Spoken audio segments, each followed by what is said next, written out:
Hello, poor people. How are you today? If you're seeing this video, it's most likely you fall into one or the two categories. The first is failure. You tried something, you attempted success in an endeavor, and you failed completely. While the second is poverty, which is self-explanatory in and of itself. The reason tonight's teaching is very interesting is I'm going to expound the effects of failure. Two primary effects of failure, what it does to you and how to combat it. If you ignore this teaching, it's to your detriment because anything worthy of admiration is difficult. In an attempt to climb a ladder or to do something you've always wanted to do, you would encounter failure. So it's best to adopt this mindset to make sense of what you're experiencing. And in previous videos, I've explained how perception shapes your reality. Once you change how you look at something, what you're looking at changes. You and I can look at a flag. One might feel disgusted, the other patriotic. So the same object of focus, but different perception. And if we act on our visuals, our results will be vastly apart. So the same object of focus, the same lens, but different perspective. If you're unable to accurately interpret your circumstances at any given time, you're most likely going to run into error. I shared the story of my gym experience. First time in the gym, and the next day, I woke up sore, swollen. Literally, my arm was bandage size. I went to the chemist, missed the next 2 days of my session. And when I went back to the gym, I shared the experience with the coach. Casually, he dismissed it. Yeah, it's a normal experience. And the Nigerian in me convinced myself to believe. The only reason for that consolation, he wants to keep me beholden to the gym. But as I grow in the things of fitness and the more ubiquitous that kind of content is, I see he was very right.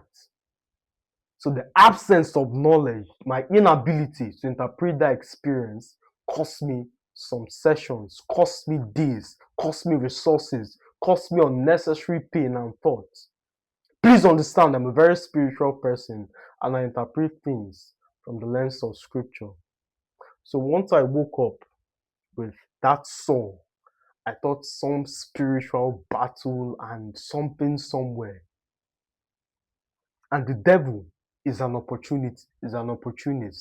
He's only as powerful as we make him to be. The devil is only as powerful as your ignorance. So he cashes in on your ignorance. Take for instance a poor man. If he gets finances, what does he do with it? It's most likely it's earmarked for consumption. He spends every single thing on liabilities. And it's only a matter of time because of the way the funds are channeled into non-producing assets. He regrets back to the mean. Now that man might interpret the whole experience as the devil's attack and something somewhere happened, but in reality it's a consequence of your own ignorance. We give devil credit more than it's due.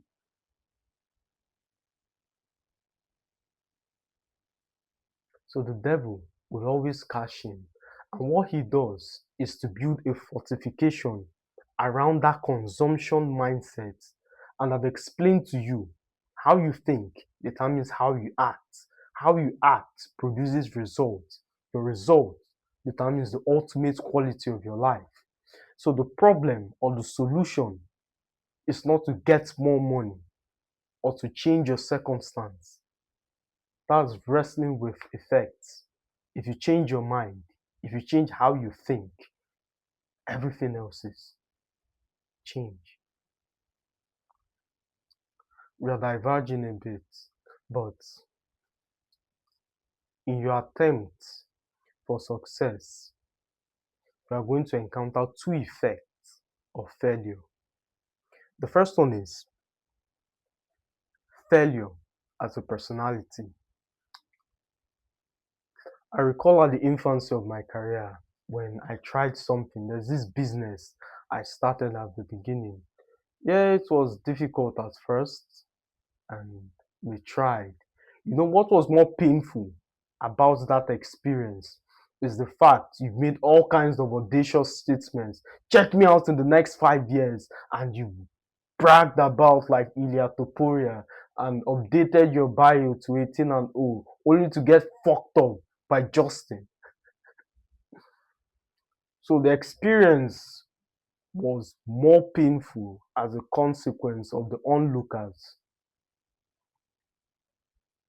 So I failed so much that I became terrified to book my own flight. I wanted someone else to do it because I thought the payment wouldn't go through or the money would hang in the air. And because of the African system, things like refund, it's usually a hassle. Sometimes you might not get it. 2 months ago, I was wrongly debited of $30 or so. Till date, I can't still get my money or I've not gotten a refund. It's from one referral to the other referral.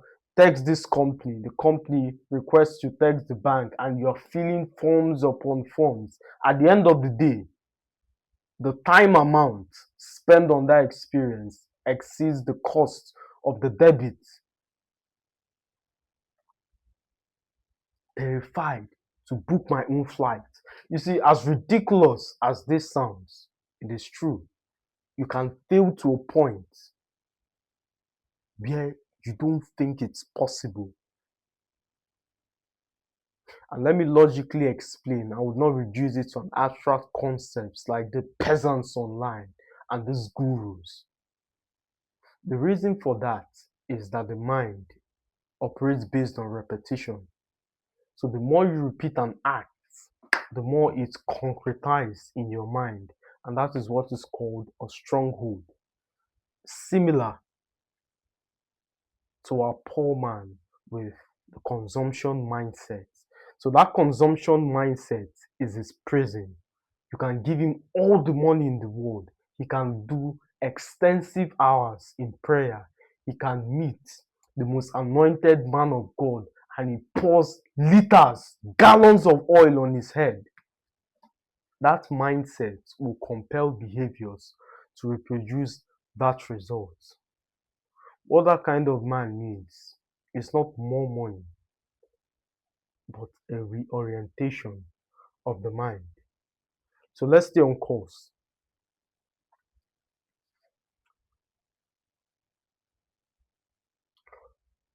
The more you fail, the more you feel like a failure. It becomes an identity and it translates to other aspects of your life. Because how you do the small things is how you do the big things. You would notice a person with this kind of mindset experience rejection at a higher rate. And the more rejection you experience from the opposite sex, the more it becomes more of a mental stronghold. Ah, this is bad. And unfortunately, the individual begins assigning various aspects of his character to make sense of the scenario. For instance, I can claim, oh, it's because I'm 5'4", or it's because I'm ugly, or I don't have a lot of finances. That's why she rejected me. But that's in reality, all you're trying to do is make sense of that situation. And it's not mostly the case because how you see yourself, you interpret life from that scenario. Very recently, I took the bus. And here in Africa, the price is negotiable. So it didn't match my budget. And I told him to move along. I'll find someone else. Anyways, a passenger requested to pay the balance in order for the car to move. And as I sat, he made some kind of sarcastic comment. I think the driver and the passenger. I just waved it off. But I noticed something very interesting because as of 2 years ago, this comment would upset me. But now that I own a car parked somewhere, it doesn't cross my mind. I don't have time for those kind of conversations. So you, the peasant, alongside the driver, is mocking me who owns a car. It's asinine. So the point I'm trying to highlight is you would always interpret life from the image you have of yourself. If you fail at something, you make reference, you try and explain it as a consequence of your character. If she rejects you, you try and explain it as a consequence of yourself. But then, most times, things happen. People are negative. Even as powerful as Elon is, he still experiences insult on his own platform. Please understand, as powerful as Elon is, he doesn't just experience insults, but on his own platform. So that's the first one. One of the things you would encounter is to make failure your identity because of the endless trials, the endless rejection. You might adopt that reality as the only reality. So you take actions with the mindset to fail, expecting failure. And guess what? Exactly. Because as a man thinketh, so he is. So that's the first one. Failure as an identity. So the solution to this problem is to see failure as an experiment. Failure means you're trying. It puts you in the top 10% of men. Please understand, a huge percentile of men are visionless, purposeless, have nothing going on for them. And this has nothing to do with money. You can have money maybe generated from a job or some kind of content you pushed or crypto pump and still be all the things I mentioned: foolish, idiotic, purposeless, all of those things. So this is not a financial argument. Excuse me.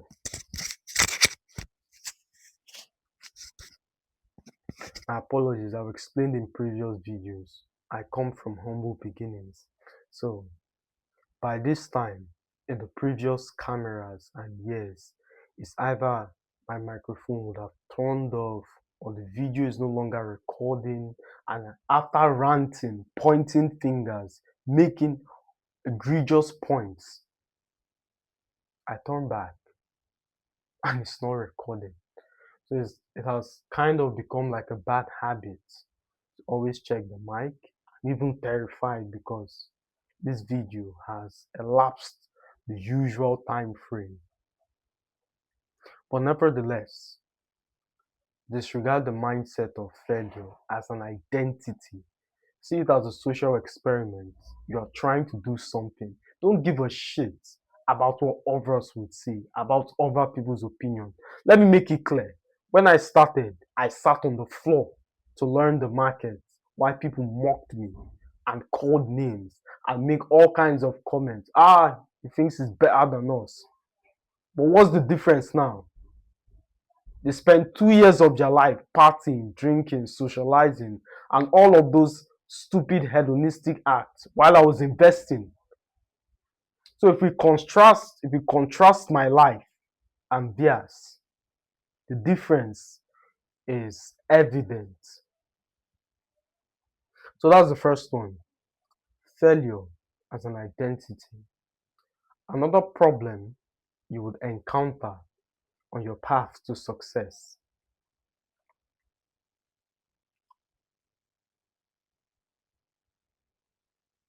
Slipping back into old addictions or engaging with old friends. And I'll explain to you why this is.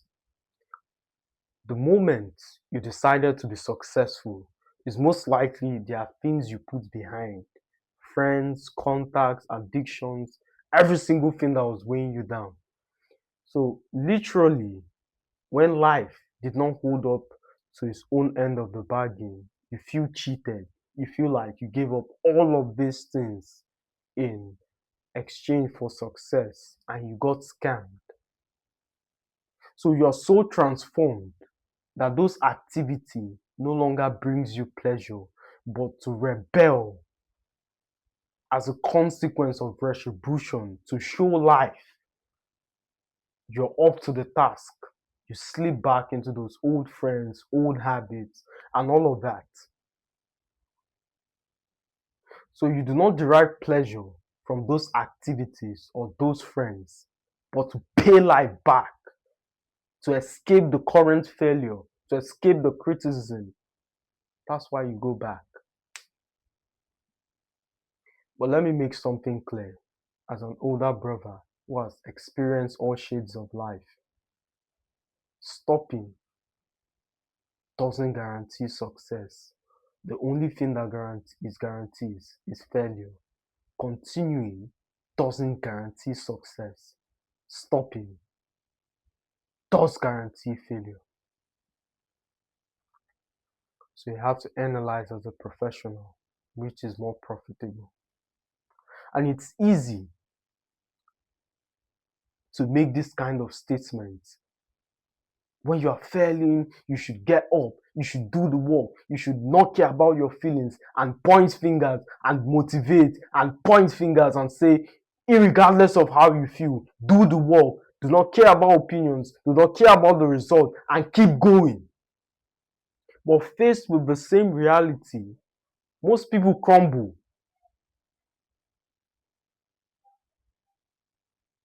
Most people crumble.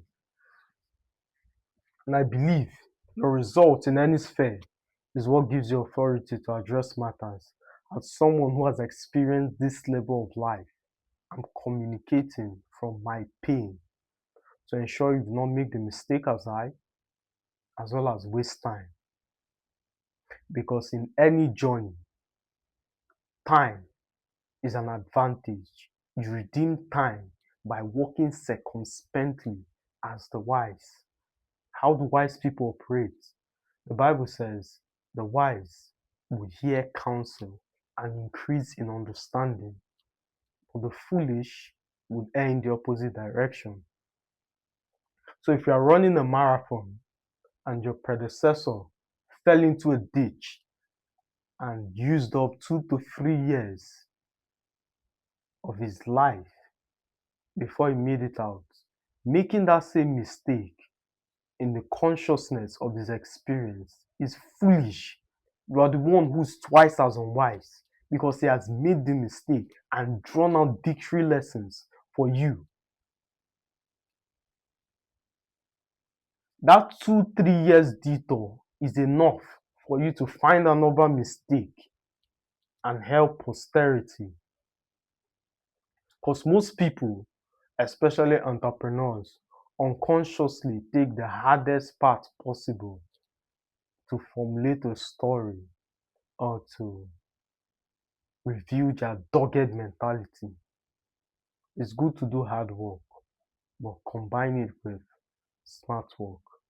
And as always, my friends, a pleasure speaking to you. I'll see you in the next one.